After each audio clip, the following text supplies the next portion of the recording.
So, if we're going to start to research the Industrial Removal Office, the IRO, where would we look?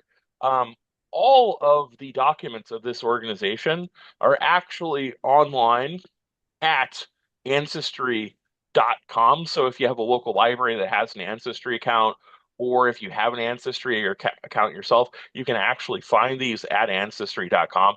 There are tens of thousands of documents connected to the IRO for your own family research. And again, it wasn't just in Indiana, it was a lot of different states. I can't go through all the states in the South and the West and the Midwest, but many, many different states. Um, and Indiana was just one of them. And those records you can find at ancestry.com. Another place you can go is the Center for Jewish History, which has a database of names connected to towns or cities where your relatives may have gone if they were connected to the IRO, or to find out if they were part of the IRO. There are so many people that have no idea that their relatives were part of the IRO, or why they came to this town, or why they came to this small town. And I get genealogy questions all the time. And one of the first things I do when I notice they come to a small town and I look at the time frame, is I check the IRO records, because that's probably one of the good reasons why they may have migrated to the United States. Can everyone hear me okay? Okay. Um, So I'll go to the next one. And I'm going to talk just a little bit, a brief history of Indiana's Jewish history. As Judy alluded to, between 1816 and Indiana's founding and 1830, fewer than a dozen known Jews lived in Indiana, and they were mostly in towns close to the Ohio River and outposts like Fort Wayne and Vincennes. And then what happened is that in the 1830s, the Erie Canal was built, and that was a major motivation for Jewish merchants and peddlers to move in to river towns like Evansville, Lafayette, Fort Wayne, Madison, Terre Haute, Vincennes, a lot of these places along the Wabash and Ohio rivers. And then what happened is that two things happened. Steamships were created, and there were a series of revolutions in 1848 that brought many German-speaking Jews from places like Hungary and what would become Germany. It wasn't Germany yet, um, who came to the United States, and they primarily came to many smaller rail towns that they thought either the railroad was going to come to, or the railroad had already come through. Places like LaPorte, which was established as a railhead on the way to Chicago, Indianapolis itself, town of Ligonier. Um, and this is important to consider because many of the these German Jewish immigrants, their ancestors, their children, and their children would help create companies that the next generation of Jewish immigrants would come to work in. So you'll see that in a minute. That's why I'm discussing this part. And they created specifically a lot of clothing retail, and Jews were very important during the Civil War in helping to provide clothing to the Union forces in Indiana. And then you have the Great Jewish Migration from the 1880s roughly to the 1920s. There were some Jews who came from the Russian Empire in the 1870s, but the peak was really in the 1880s because Tsar Alexander II was assassinated, and Jews were blamed for that in Tsarist Russia. Others came for economic reasons if they came earlier, because Tsarist Russia was really economically bad in a bad place, and Jews wanted to get out of there and find new opportunities. Um, it totaled over 2.5 million people. It was the largest Jewish migration in history. Um, and it started in the 1870s. Indianapolis had around 500 Jewish families of mostly German-speaking extraction, and probably only around 250,000 Jews lived in America in the 1870s. So the Jewish population was small. It was mostly German speaking, with a small Sephardic group that existed that came before the German speaking population that came all the way back to the Revolutionary War. But during the Revolutionary War, there were maybe only 2 to 3,000 Jews in all of America and all of the colonies then. Which then shot up to around 100 and 150,000 right before the Civil War, and 250,000 afterwards. So again, the Industrial Removal Office, what was it? It was an idea to move to smaller cities by the ancestors of German-speaking Jews who found varying amounts of success doing it themselves. Their own ancestors moved to smaller cities first when they came to America. Many German Jews, you have to understand, came from small Bavarian villages where they may have been the only Jewish family in that village. And when they came to Petal in Indiana, they found many other German-speaking immigrants in tiny, small villages, just like they found in Bavaria or Saxony or Prussia, so or the Rhineland. So Indiana, with its emerging German-speaking communities that were quite small, were very, very familiar to Jews. We think of Jews as being very cosmopolitan and being city dwell. All of that is actually part of modernity. Um, in the pre-early 19th century to mid 19th century, many Jews were still living in rural parts of Europe, and so it was perfectly acceptable for a young Jew to move as a peddler and live in a small town. That was completely natural. That was not weird. If you hear about, oh, that's just strange that there were Jews in this tiny town, that tiny town, it wasn't unnatural to them at all. In fact, living in large industrialized cities was actually more unfamiliar to quite a few of the earlier German-speaking Jews who came to America at that point. In fact, it was the opposite. Many of them who chose to stay in cities had to get used to living in industrialized cities with all of its dirt and smog and, you know, uh, horse crap everywhere. Cities weren't so pleasant back then. Um, and so yeah, so and back in the other, you could see a card from the Industrial Removal Office in English and Yiddish. Um, these two fine fellows here are Abraham Kuhn and his son-in-law Solomon Loeb, and they first founded a partnership as brother-in-laws. They were first peddlers who came from the Rhineland and the German-speaking lands around 1850. They were both dry good merchants. And in the 1860s, they formed a partnership. They opened up their own dry goods and clothing store, later clothing store, and then they became a bank and moved to Cincinnati, and then they moved to New York, and then before you know it, they had an investment bank in 1867 after the Civil War. And then one of their son-in-laws, um, men like Jacob Schiff, who you'll see here, he's the son-in-law of Solomon Loeb, who we saw earlier, one of the co-founders of Kuhn Loeb. He was from Frankfurt himself, took over the banking dynasty, and turned it into one of the biggest, almost as big as JP Morgan, bigger than Lehman Brothers. Huge, huge banking family, bigger than some of the biggest banking families of Europe.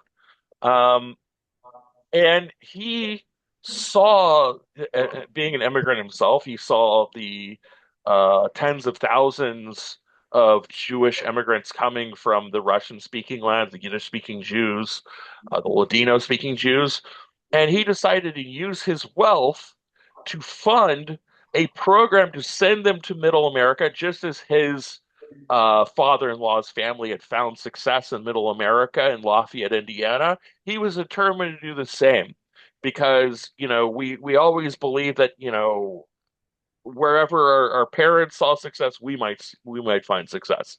So it was only natural for him when a group of other largely German Jewish investors came to him and said, you know what, instead of allowing Jews to ghettoize and perhaps maybe, God forbid, radicalize, they thought, or remain uh, very, very Orthodox. They were afraid of that. They were afraid of Jews not assimilating into America the way that Kuhn and Loeb had done and gaining the success. They felt, let's help Jews move to Middle America. Let's help them move this up. Let's help them spread out and not quote unquote ghettoize in the larger East Coast cities. Um, and so the way they did this, the way they implemented this, and this is actually an IRO map in Yiddish. well, not in Yiddish, in English. They also have a Yiddish map too, of all of these different states that they're looking at.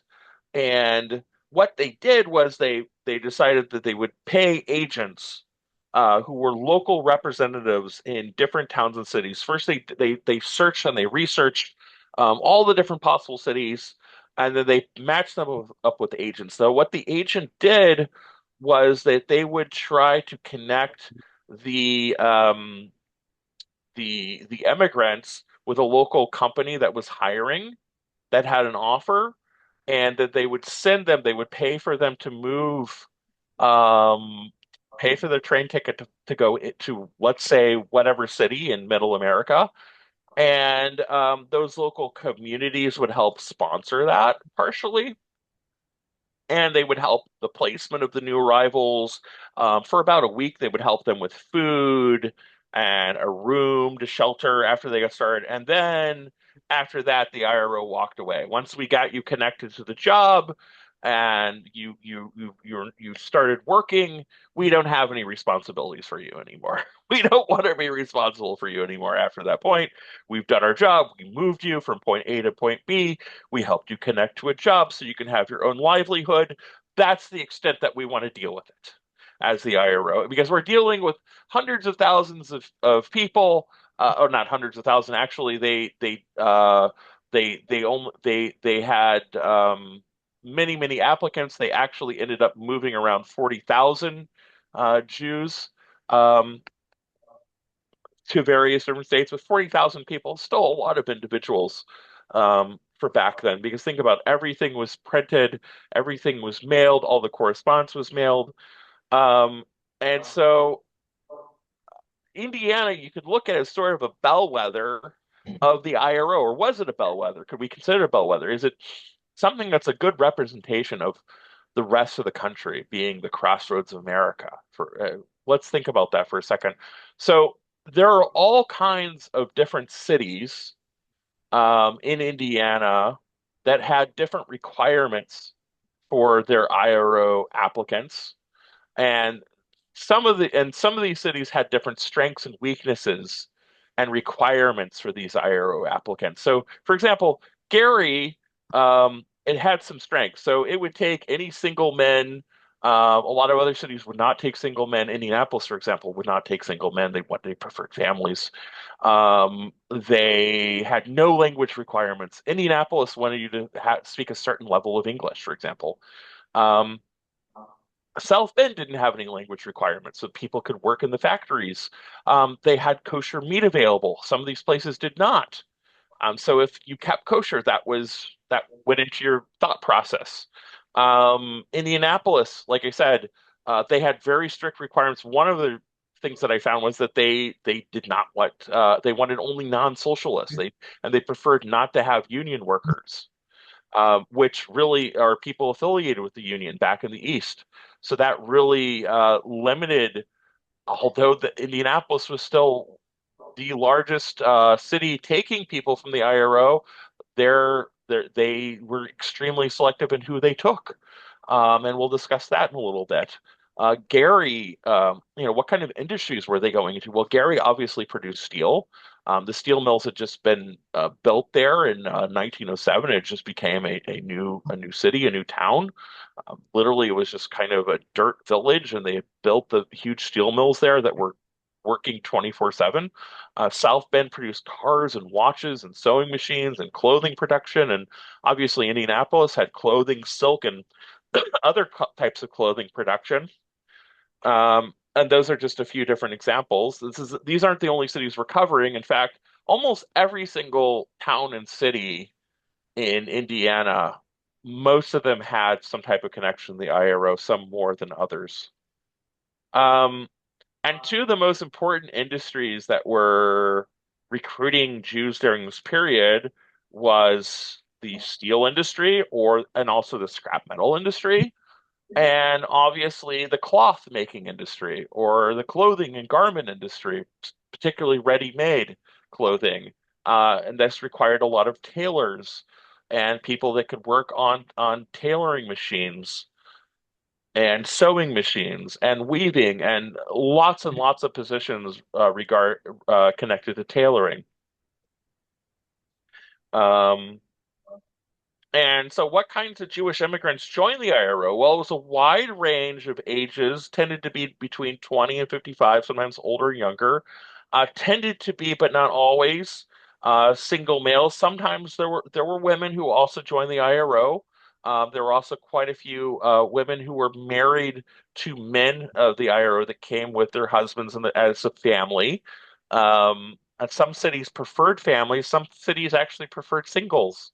Um, Most of them preferred families, though, because that ensured that probably the family was going to stay longer. Because some of those places it was quite hard to meet someone else Jewish and get married to them. Um, Many of them came from various parts of Russia, although there was a group of Sephardic Jews from the Balkans and Ottoman Empire who came, who were represented in Gary and Indianapolis. Sephardic community still in Indianapolis today. I'll talk about that a little bit later. Jews from even from Central Europe. There were even some German-speaking Jews who did come in the IRO. It wasn't all only Yiddish speakers. Jews from the Austro-Hungarian Empire, and of course, the largest group, Jews from Tsarist Russia. Um, so Indiana was and is a major producer and a source of steel. So Gary, still to this very day, is the world's largest producer of steel. I don't know if a lot of you realize that.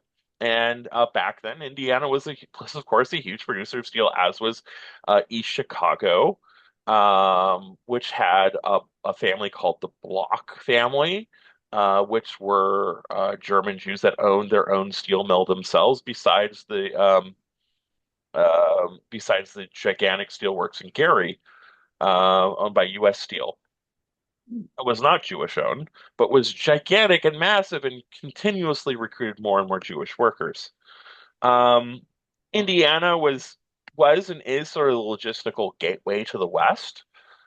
Its cities typically were populated by several different Jewish businesses, such as shoe stores, clothing, tailoring, a lot of people going out west, I need to sew a garment, they would stop by and fix the garment, or if they need to buy a new coat in town, they would stop by and Terre Haute and buy a new coat, for example.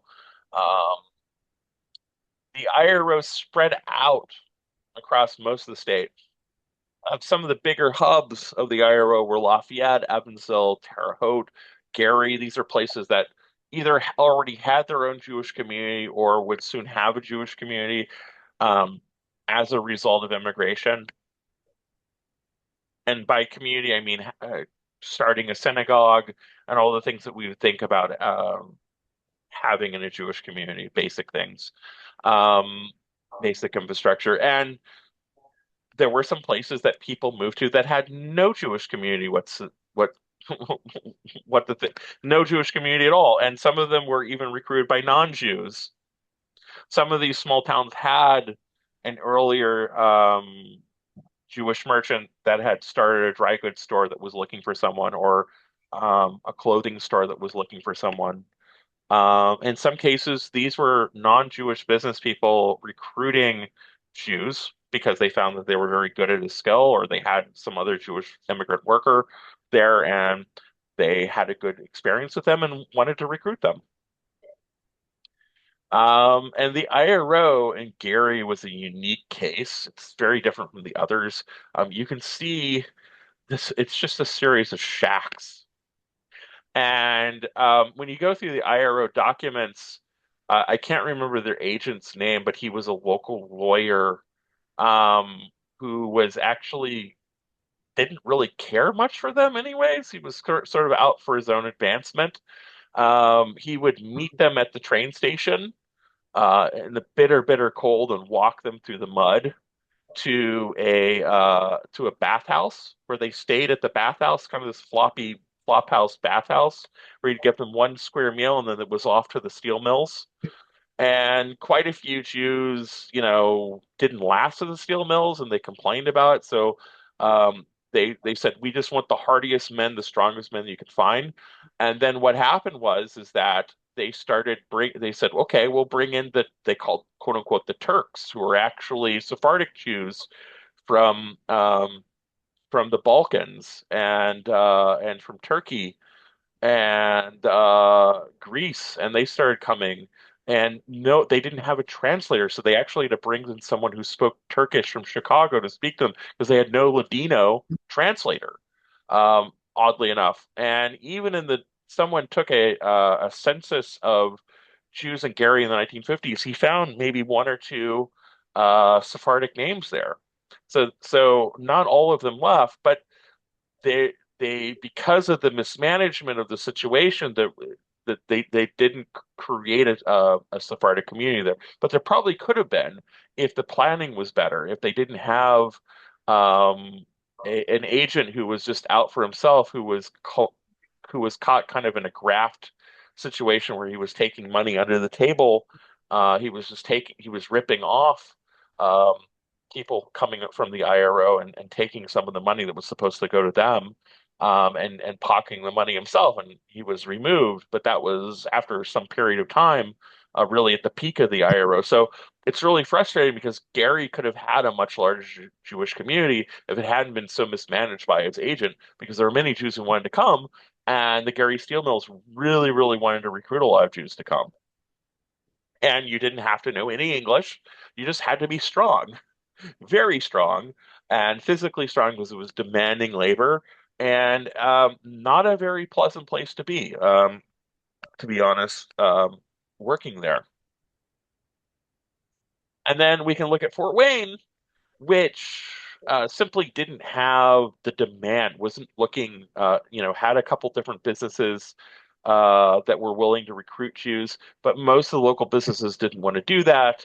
There were only a few different local Jewish business members that were looking to recruit, and so the city just wasn't a good fit. It wasn't looking to bring in the kind of people who had skills from the IRO at the time. So there wasn't a lot of Jewish immigrants coming to Fort Wayne. There were from the IRO, there were a few, and we have some documents from that. And definitely the local Jewish community tried to facilitate Jews coming there and tried to encourage businesses to do it. But it wasn't there wasn't this, a big place like the Gary Steel Mills or Studebaker or something like that to pull in Jewish immigrants like some of the other cities during this period. Um, so here's a picture of Harry Goldstein, who was looking for IRO agents. His card was actually in the collection. That's where I found that. Um, so yeah, some cities were less, some cities were more. And then we look at Evansville, where we have a case where there are a variety of non-Jewish companies, because Evansville is rapidly industrializing, that want to bring in these Jewish immigrants. But the local Jewish community the local Jewish business owners don't really want to support it.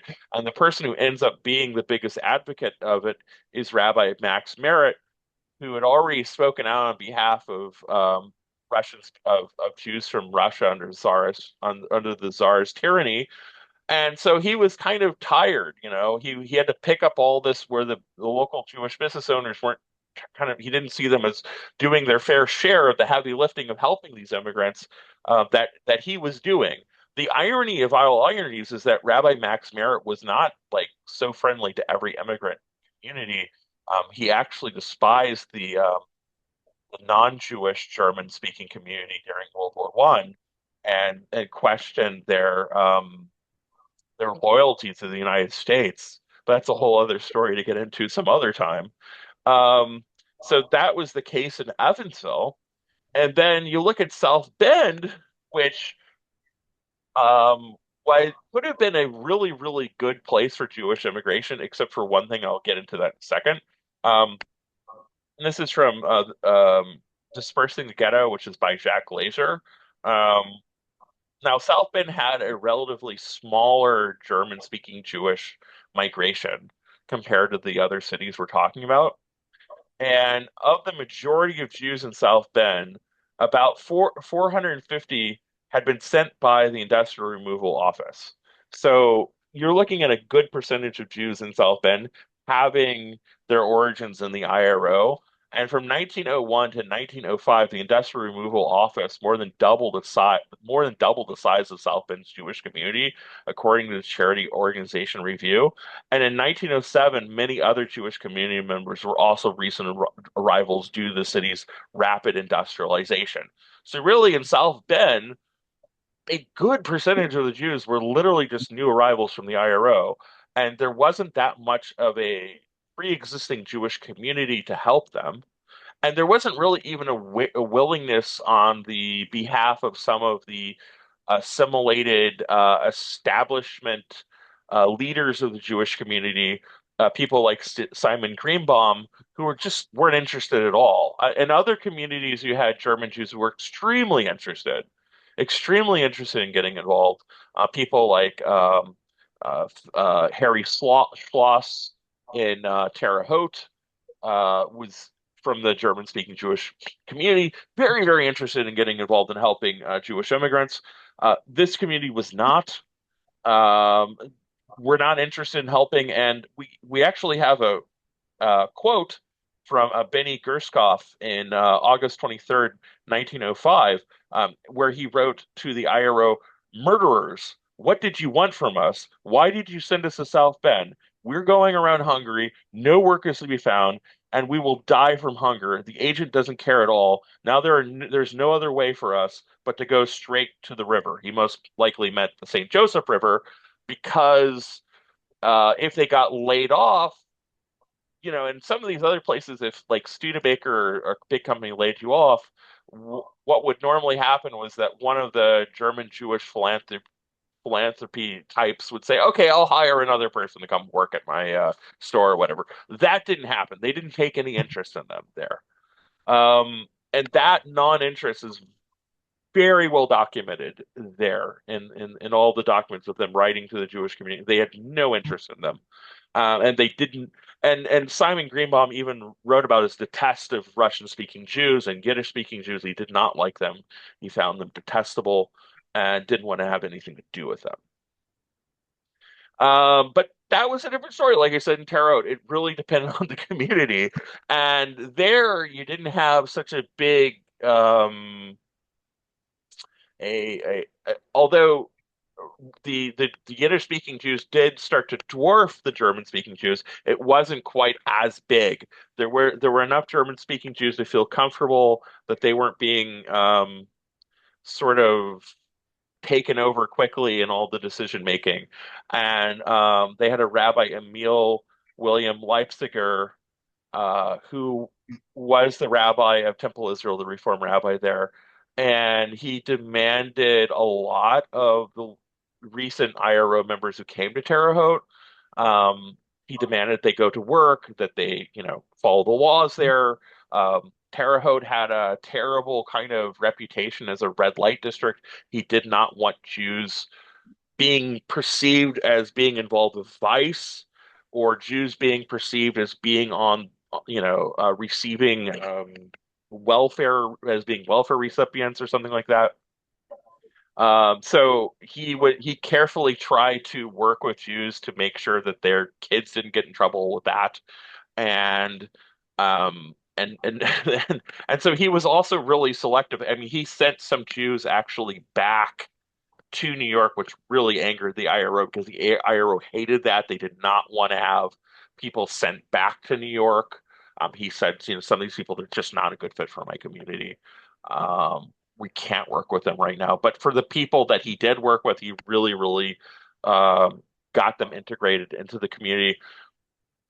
And Terre Haute was known for its paper mills, its alcohol production, and by the 1930s, by the way, one of the first successful mergers of Reform and Orthodox Jews in America actually happened in Terre Haute because both communities were so closely connected with each other because of the IRO here, because of that interconnectivity we see here in Terre Haute.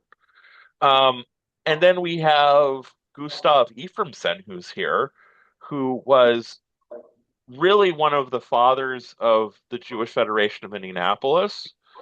He was a major merchant in the city, a major business owner, but a lot of people don't realize his own immigrant background, which I find really fascinating. That he himself was actually, most people think they look at the name Gustav and they think he must be some relative of German Jewish immigrants who've lived here forever and probably started in the 1850s or whatever. No, well, his family came a little bit after that, probably I think a little bit after the Civil War from Lithuania, originally Orthodox Jews. His father was a peddler, came to Evansville first, a small town or smaller city back then. Um, and then he, at a young age, came to Indianapolis. His other relatives were some of the founders of the Polish shul, Shure Tefillah on the south side, and he himself became a member of IHC. And so he became a Reformed Jew himself, although he still had connections to his relatives who were from the old country that were moving the South Side. So he was sort of a middleman with feet in both of those worlds on the South Side and uptown Indianapolis. So he could walk in both circles and talk the talk in both circles, which made him a really important figure. And he was one of the forces behind the Jewish Federation of Indianapolis. And really, the impetus behind the Jewish Federation was working with the IRO. They were receiving all these people coming from the IRO, so they wanted to create a charity that could support that. They wanted to ensure that there was a settlement home for them to go to. Now, there were also settlement homes, by the way, small ones that weren't as well organized as the Nathan Morris house, but there was actually a small settlement home that I found that was created in Lafayette, not far from Sons of Abraham in Lafayette, that maybe had like five families at a time or something like that. And there was a small house that was located right next to one of the synagogues in South Bend, where Jews would just literally get off the train to go work at Studebaker and or Singer sewing factory or what have you, and they would literally go to this little wooden house, and the Orthodox rabbi would meet them out there and say, "Hey, this is the time for minyan. This is the time to eat." And ask them what shul they wanted to belong to or whatever. And that was kind of it in South Bend. But in Indianapolis, they had a whole process. So the people that they selected from the IRO, their kids would quickly go to the Nathan Morris Settlement Home. They would get medical treatment. They would even get dental treatment. They had schools. They had Americanization classes they had to go to. They had English classes that they wanted their kids going to. They wanted the kids and the families and the workers to learn American customs and not talk like a Jewish immigrant anymore and assimilate into the society. And so here's Nathan Morris was a great philanthropist himself in Indianapolis. He was one of the first Jewish presidents of the Bar Association in Indianapolis. He tragically died in a fire where he was trying to save his nephew. And so they named the Nathan Morris House after him. And many, many Jewish immigrants, kindergartners, all kinds of programs they were held there, um, held in the Nathan Morris House. And then that grew into a communal building for immigrants. And that really is sort of the origins of the JCC, because later on came the Kirschbaum Center and so on and so forth. So really, the IRO, without the IRO coming to Indianapolis, there probably the Federation would have came much later to Indianapolis. Um, and like I said, they were taking these Americanization courses, and the second superintendent of the Jewish Federation, the second executive director, um, he was the chief administrator, the director was a Russian Jewish immigrant himself, and he was a really strict person. He took a low opinion of those he saw as those being lazy or those who gambled or constantly complained about the IRO. He did not want gambler like so make a long story short, he wanted people that would go straight to work, who were going to follow the rules, and he really had because he was partially because he was an immigrant himself, he didn't want to people to have a lower opinion of of Jews from Tsarist Russia. He wanted everyone to be, quote unquote, kind of an emissary of the Jewish community who was arriving. To a city, by the way, Indianapolis at the time was not a very diverse city. There weren't that many other immigrant groups arriving, and when they were arriving in much smaller numbers. South Bend, by comparison, or Gary were extremely diverse cities with many different immigrants. And whereas Indianapolis had much fewer immigrants. And so Jews walking around Indianapolis on the South Side seemed much more alien to your average Indianapolis resident than seeing Jews walking around with a shtreimel on their head in in South Bend, Indiana, which did happen in the early 1910s, okay? But in Indianapolis, that would freak someone out. Um, and so as a result, there was a bigger precedent. There were assimilation was really, really, really embedded in everything they were doing the at the settlement house, at the communal center. And you'll see education at the communal center pictures all the way into the 30s and 40s. You don't see pictures of them teaching Hebrew. You don't have pictures of Jewish scenes from the Hebrew Bible or anything. It's all learning about how to quote unquote be an American, whatever, whatever that means, which really means kind of acting like a wasp, to be honest. And that's why many Jews change their names, so on and so forth. That's a whole other story. We'll talk about why Jews change their names in a podcast and in Jewish history. That's going to be one of my most controversial podcasts, I'm sure. But please, please listen to that this coming season. Um, and then, so Kaufman devised a scheme to for the Jews that didn't fit the mode, who came over who were gambling and complaining and didn't do what they were supposed to, got in trouble or whatever. He decided that he was going to send them off to smaller Jewish communities in Indianapolis. He sent some Jews to Muncie, he sent some Jews to Frankfort, and ding, ding, ding, he sent some Jews to Shelbyville, cities and towns close by, to see if he could find them work there and kind of get them out of the community because he saw them as sort of a shanda, um, as an embarrassment. Um, and so, so yeah, so like I said, Indianapolis, they had all these different uh, requirements, requirements that all these other towns and cities did not have. I mean, again, Gary, as long as you could lift a lot, you had a pulse, didn't matter what language you speak, didn't matter if you're married. If you get there, get off the train, and start lifting steel and metal and moving this around, you were fine. Indianapolis, different bird, completely different bird.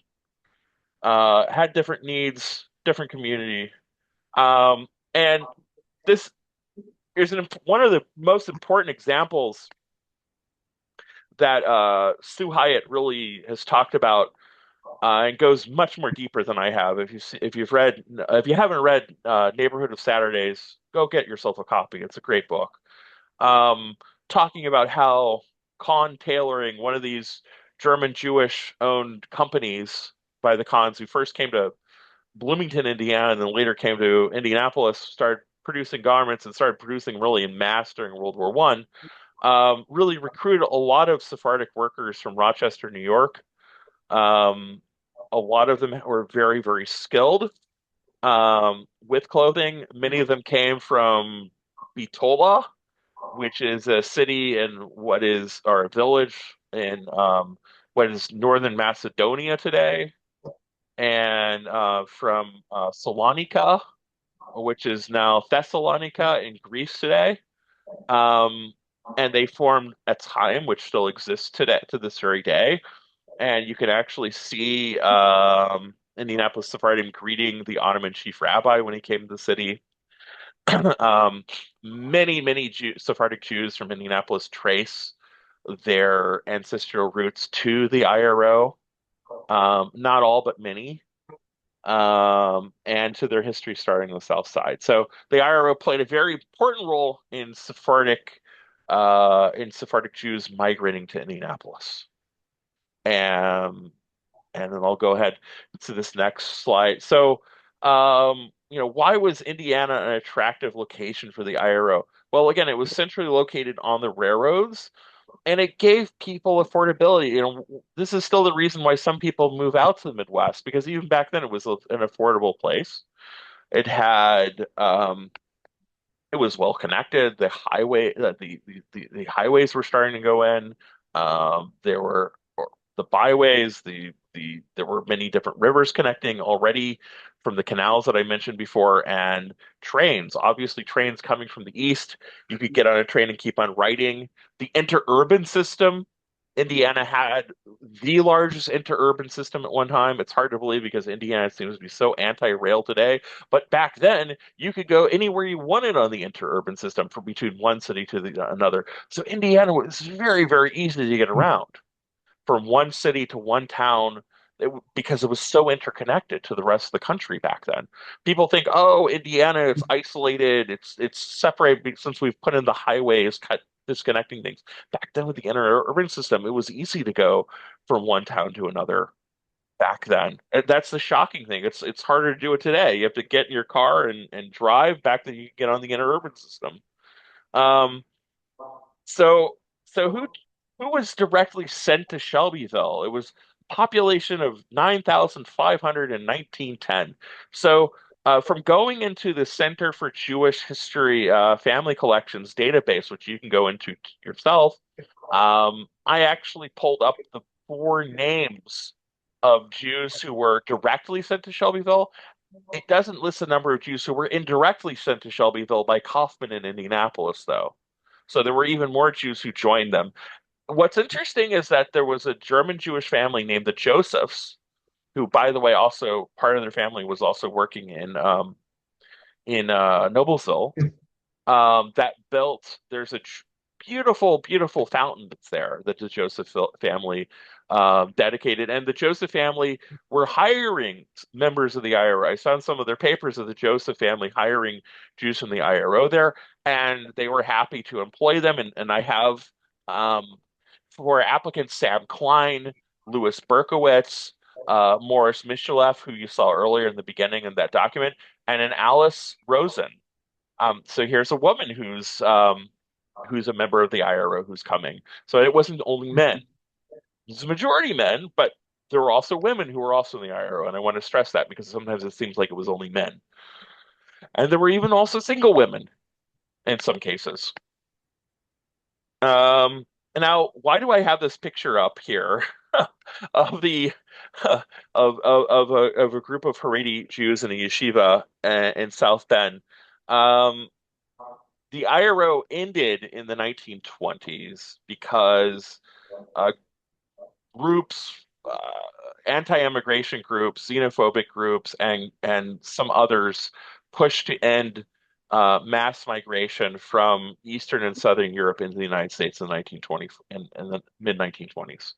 This devastated the number of Jews coming to America, and part of it was an effort by the Klan. Klan also pushed for this in the 1920s. Longer story to be told. And so the IRO closed its offices by the 1920s. There were no more Jews coming into America, and a whole nother chapter started. But the question is, when I started talking about Sarna and how Jews have been moving to suburbs and have been moving to larger cities and not moving to smaller towns, now we've seen actually a little bit of a of a change, just a small, small, tiny change that we have Jews who are going from much larger cities who are Haredi, who are Jews, they call themselves yeshivish, who are moving to South Bend, Indiana, because they're looking for a less expensive place to live, because they're also looking for whether you agree or disagree with them. The funding of day schools is there, so they can take the tuition waivers, which helps them because they have larger families and a lot of expenses. And so you have a number of Jews, of families of Jews moving into South Bend into the Haredi community on the south side of South Bend. So maybe you can call this a sort of new IRO. They even have a whole program um, come to South Bend, they call it I can't remember what they call it exactly. they've changed the name several times, but they have a whole thing where they try to recruit Jews and try to help them find jobs, almost all of them being exclusively Orthodox Jews, similar to the IRO. So could that be slowly changing? Could we slowly be coming out of this process where we were rapidly detracting into larger communities back into a situation where we find some Jews moving into middle America to smaller cities like South Bend? Who knows? Maybe this is a sign of things to come. Who knows? Like to hear your thoughts about this. And here's some other things I want to, about the legacy of the IRO is that some of the most uh, important members of our community, we wouldn't have Shapiro's Deli if it wasn't for the IRO. The IRO actually brought the early Shapiro's family to Lafayette, Indiana, where they tried to work in scrap metal. They were not successful, unfortunately. Unfortunately for them then, but fortunately for us, they were unsuccessful. So they started Shapiro's Deli in Indianapolis. Indianapolis ended up bringing 3,000 immigrants on the IRO, and the population of Indianapolis only had 6,000 Jews in 1910. 3,000 of them came, so 3,000 Jews, sorry, 3,000 Jews total came during that period. Not all of them were from the IRO, but many of them came because of chain migration. One family would come and they would petition to bring over another family. And a significant number of Jews in Indiana can still trace their family trees back to IRO families or indirectly from the IRO. I'll give you an example. The Glazier family, whose relatives still live in Indianapolis, Carmel, South Bend. Um, they came not because of the IRO, but because Indianapolis had such strict standards. And I don't know exactly why Joseph Glazier didn't get selected from Belarus, but because so many of his friends were moving to Indianapolis, he decided to pick up and leave on his own dime from New York and came to Indianapolis and settled in the South Side and became very successful without any help, found his own job, got his way through, put himself through. So not only did the IRO bring people, the reason why I use this example is that it also caused and sparked other types of forms of migration of people whose friends and families soon came afterwards in a chain migration. And his family became wildly successful, by the way.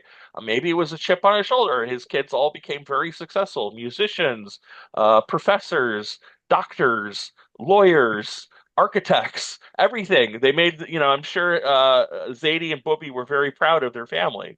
Um, and they didn't need the IRO to do it. Some were success stories because of the IRO. It just depends. So I'm not saying your family was successful because of the IRO. They may have been successful in spite of the IRO. And so here's some great research tools, some great books. Dispersing the Ghetto by Jack Glazer. I actually did a podcast with him. He did early research on the IRO in Indiana. His book is great. It gives many Indianapolis examples. He's actually a descendant of the Joe Glazer I showed you in the other slide, who's looking on the side there. Robert Rockaway, excellent book as well. Words of the Uprooted. He covers many different towns and cities in Indiana as well from 1998. And Neighborhood of Saturdays I mentioned earlier by Sue Hyatt from 2010. Another excellent book. And now I just want to open up to discussion because I've been yakking on and on and on for quite some time now, and I hope you enjoyed it.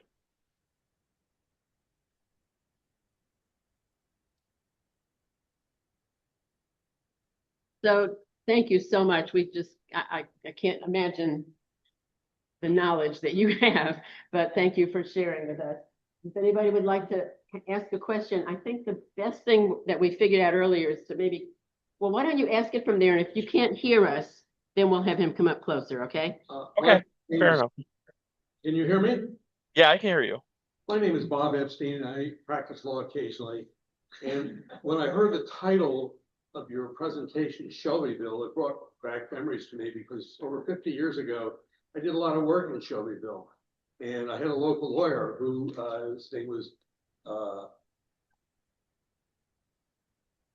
Harold, whatever. In any event, it's a long time ago. He was the #1 lawyer in Shelbyville. There are it was told to me there were then 20 to 25 or 30 Jewish families in Shelbyville. Everyone in this room may have heard of some of the other names.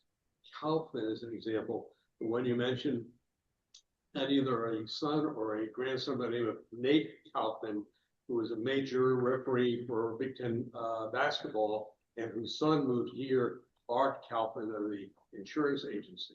Another one was Jerry Litwack. Jerry Litwack came from Cincinnati, moved to Shelbyville and developed Shelby Steel. And his wife was Louise, my wife's namesake. And there were others. So the reason I bring this up is I can give you one other example of small towns. I represented a gentleman by the name of Emmanuel Strauss from North Salem, Indiana, which is way south. The only Jewish family in that town, his son moved here, Jerry Strauss, who was a lawyer with Ice Miller, Donadio, and Ryan. Point of this is, can you tell me where the small Jewish communities are today? I made a list of from the ISC directory 25 years ago, and I can't believe how many small towns they came from. Of course, Alexandria, Franklin, Greenwood, whatever. Where are we today in terms of that? Almost gone. Because as I said, all that started to reverse in the post-war period, and they're all gone. I mean, it's just continued. The only sign of Jews moving into Indiana into smaller areas, like I said, with South Bend, I'm sorry, into Centerville, there's a recent community of Satmars who moved to Centerville, Indiana, of all places. Um, but besides that, there are even fewer Jews in college towns today. There are fewer Jews going into getting PhD programs. There are fewer Jewish doctors today. There are various some reasons for that. That's more of a sociologist to discuss. But all those communities are still falling apart. There are a few Jewish families still in smaller towns, but the number has become smaller and smaller and smaller, and there are fewer examples. And most non-Jews are more likely to know Jews from watching Netflix than they are from actually knowing real Jews. Like, for example, there's a great I just watched Johnny Cougar Mellencamp, who said I was employed at a store, at a local clothing store, by a Jewish guy in southern Indiana in his little town of Spencer. There are no, owners of small clothing stores in Spencer, Indiana, Jewish anymore. They're gone. That was an era because Jews decided that um, there's more safety in numbers, just as Sarna said. So there are many examples of that from the past, but today there are very few examples. Could it change in the future? I don't know. But I did give one example of where things have changed a bit and of a smaller city where some Jews are moving from different places to Indiana. Bloomington's another example, but that's a college town. I mean, Bloomington and Lafayette, I think, are the two. A few Jews have also moved to Ball State, but again, some Jews moved to Notre Dame, but there's not that many faculty there. I would say that most Jews have primarily moved to Indianapolis. And a few Jews have also moved to Northwest Indiana because of its proximity to Chicago. But again, there's stagnation in small towns. It's not really a magnet for Jews anymore, unfortunately. Any other questions? I hope that answered your question. I'm sorry if you didn't directly Okay. answer it. From what I thought. Any, Marcia? Hi, I'm Marcia Milliken. Can I you have hear? a question. Can you hear me? Can you hear her? Yeah, yeah, I can hear you. You might want to move a little bit closer though. Okay. So I have a question that I attended the Genealogy Society meeting this summer, the convention in Fort Wayne. And one of the things I learned there was about this Baron von Hirsch, I think, that came Baron de Hirsch, yes. to Hirsch. And I wondered if there's any relationship with that with the IRO, or was that two separate kinds of things that brought a lot of Jews? It sounded like he brought the Jews from the Russian Empire. Baron de Hirsch also helped to fund this, along with Jacob Schiff. I didn't mention de Hirsch because he funded more of the they call it the Jewish colonization efforts of like putting farming communities in rural Kansas and Utah and Minnesota that Yeah. didn't go over so well because many of those Jews from the Pale Settlement were not allowed to farm. and many German Jews were allowed to farm. So they thought, oh yeah, they'll do just like our Bubby and Zayde did. They'll farm, right? No, it didn't work that way. And so as a result, it didn't work out that way. But there were many Jews from the Yiddish-speaking lands that were great tailors, or knew how to work on basic craft work, or chair manufacturing, things like that. So they were able to quickly adapt. They were it's difficult to teach a person farming from from nowhere.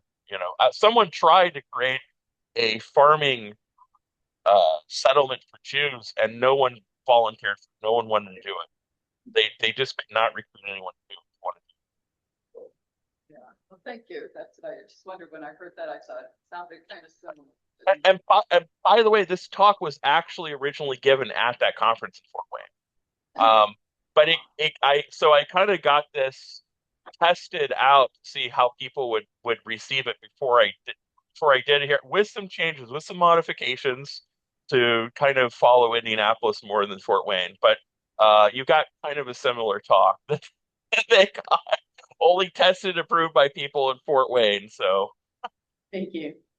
Any other questions? No. Nikki? Okay, so hi, my name is Mickey Gervis, and my great-grandfather lived in Irvington, a suburb here of Indianapolis, and he owned a grocery store down by the city market. So I am interested in doing a little bit more research about him. Can you suggest any resources for anyone who wants to research a relative who grew up in Indiana? So, I mean, outside of the IRO records, what I would do is I would go down to, and it's difficult to search there, but it's doable if you find the reference librarian. We have our archival collection um, at the Indiana Historical Society inside their building. We gave our collection to them in 1999. So I don't have access to any of that. And I would say, do you have any files related to Irvington? Because there were not a lot of Jews in Irvington. So that makes them a little more unique. They do have it if they don't. So I would say, let me see all of your, because it's filed by cities.